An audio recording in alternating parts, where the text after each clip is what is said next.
I, 26F, have lived with my roommate, Jenna, 27F, for about a year and a half. We met through mutual friends and got along well enough at first. She's fun to hang out with, we have similar schedules, and for the most part, we respect each other's space. The one issue? Cleaning. From day one, I took on more of the household chores. Not because I love cleaning, but because Jenna is the type who will leave dishes in the sink to soak 4 days, or let hair pile up in the shower drain until it's practically its own organism. At first, I didn't mind, some people just don't notice messes the way others do. I figured if I kept things relatively tidy, she'd eventually catch on and do her part. Spoiler, she did not. I started feeling resentful when I realized she wasn't even attempting to contribute. If I didn't sweep the floors, they wouldn't get swept. If I didn't wipe the counters, they'd stay grimy. I brought it up casually a few times, saying things like, "Hey, could you grab the vacuum today, or maybe we can trade off on bathroom duty?" She'd always say, "Oh, for sure," and then, nothing. The real breaking point, though, was when I overheard her telling our mutual friends that she was the one who keeps the place running. I was in my room, and she was on a FT call with some friends, chatting about how exhausting it was to always be the one picking up the slack at home. She even told her mom that she was the only one making sure the apartment stayed livable.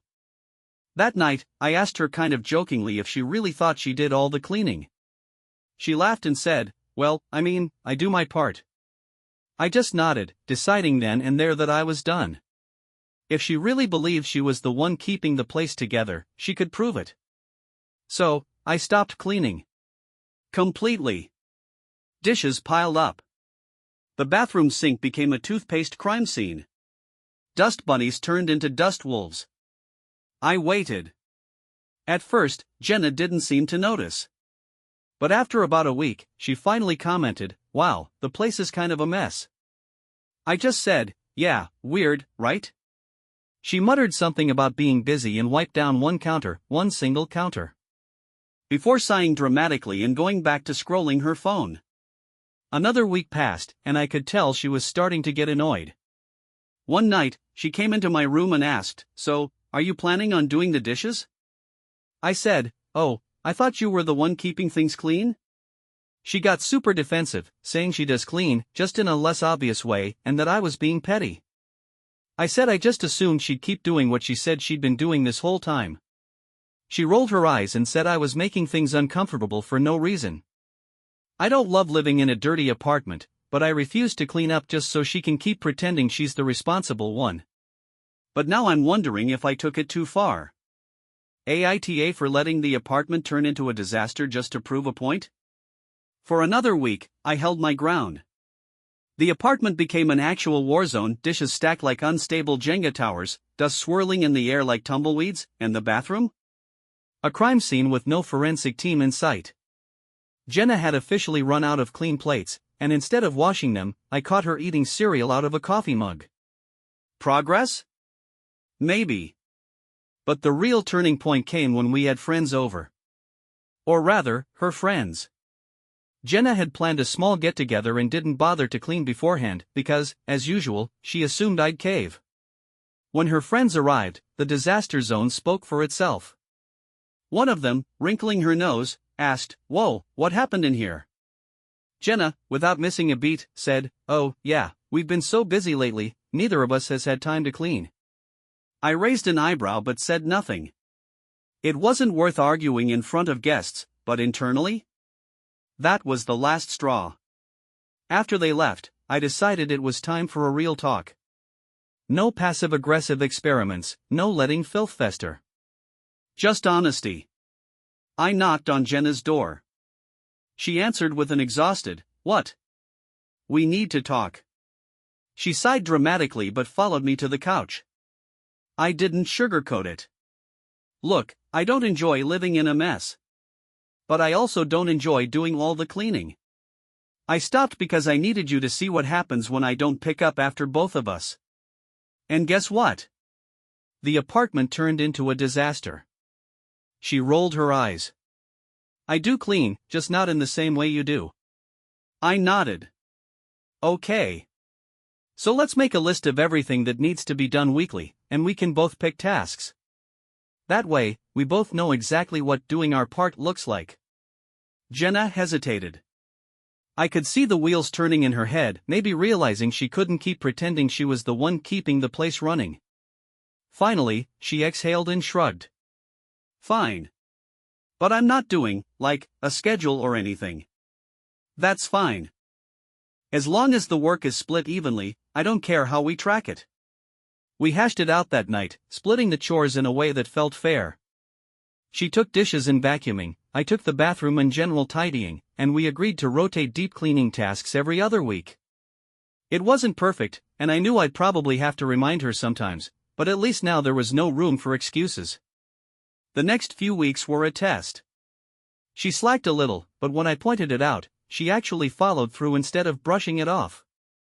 And when I caught her telling someone she and I share the cleaning now, I decided to let that one slide. Because for once, it was actually true. Living with a roommate is never perfect, and I still wouldn't call Jenna the ideal one. But at least I wasn't cleaning up after both of us anymore. And that, in itself, was a win. For a while, things between Jenna and me were stable. Not perfect, but better. The apartment was no longer a landfill, and our cleaning agreement mostly held up. Sure, I had to nudge her once or twice, but at least I wasn't scrubbing weeks-old toothpaste out of the sink by myself anymore. But just when I thought we'd reached a balance, life had other plans. The fruit fly invasion. It started with a single fruit fly. I spotted it hovering over the sink, doing tiny, menacing circles. No big deal, I thought. But within days, the kitchen had transformed into a battlefield. Fruit flies swarmed like they'd been summoned by a dark ritual involving neglected banana peels and mysterious, unwashed dishes Jenna had left in the sink. One night, I walked in to find Jenna wildly flailing a dish towel like a deranged matador. "They're everywhere," she shrieked. "Maybe if someone did their dishes," I said pointedly, arms crossed. She froze mid-swat, guilt flashing across her face before she grumbled something about not wanting to deal with this right now and fled to her room. I waged war alone, setting vinegar traps, scrubbing the counters, and basically cleansing the kitchen like a medieval plague doctor. The next morning, Jenna emerged cautiously. "So, do you think they're gone?" I handed her a sponge. "Not until you do your dishes." She groaned but finally washed them. A small victory, but I took it. The mystery of the missing socks. A month later, another strange phenomenon hit our apartment: socks were disappearing. At first, it seemed like a normal laundry mystery. But then Jenna and I both started losing socks at an alarming rate. "This doesn't make sense," she muttered one night, rifling through her laundry basket. I swear I put both of these in the wash. I had lost at least 6 socks myself. We searched everywhere, the laundry room, behind furniture, even under the fridge, don't ask. Nothing. It wasn't until a week later that we discovered the horrifying truth. Our downstairs neighbor, an older woman named Mrs. Caldwell, knocked on our door. She held up a single sock, Jenna's neon pink one. "I believe these belong to you." Confused, we followed her downstairs. She led us to her living room, where her tiny, bug-eyed chihuahua sat in the middle of a pile of our missing socks. Jenna gasped. "Muffin?" Apparently, Muffin had been sneaking upstairs through a hole in the ductwork and hoarding our socks like trophies. I had to admit, the little guy had impressive stealth skills. We sealed the hole, returned the socks, and Muffin looked personally offended. The haunted bathroom incident. Not long after the sock heist, weird things started happening in the bathroom. The faucet turned on by itself. The shower curtain moved when no one was inside. Jenna became convinced the apartment was haunted. "Listen," she whispered dramatically one night, "I think we angered a cleaning spirit." "A what?" "You stopped cleaning. Maybe a ghost got mad and is now messing with us." I stared at her. Or maybe the faucet is just loose. But then, one night, I was brushing my teeth when I heard it whispering. I froze, toothbrush in my mouth, and turned toward the shower. The curtain rustled. My heart nearly leaped out of my chest. I yanked the curtain back, ready to scream. and found Jenna's Bluetooth speaker sitting on the edge of the tub, quietly playing an old podcast she'd forgotten about. I stormed into her room, holding up the speaker. "This is your ghost." Jenna blinked, then burst out laughing. "Okay, but admit it, for a second, you thought we had a spirit." I didn't answer. But yeah, I kind of did. The ultimate revenge, the cat conspiracy. Things remained mostly peaceful after that, until Jenna decided she wanted a pet. Specifically, a cat. "I think a cat would add some, cozy vibes," she said one evening. "Cats are great," I agreed. "But they also shed. And poop. And require care." "Ah." She waved me off. "It'll be fine. Besides, I already found one." And that was how, 2 days later, a massive orange tabby named Garfield, yes, really, entered our lives. Garfield was not normal. He knocked over cups, clawed the couch, and had a talent for stealing food directly from Jenna's plate. One night, I came home to find Jenna standing on the coffee table, pointing at Garfield like he was an actual demon. "He stole my pizza," she wailed. Garfield sat smugly on the couch, a slice of pepperoni clutched between his paws.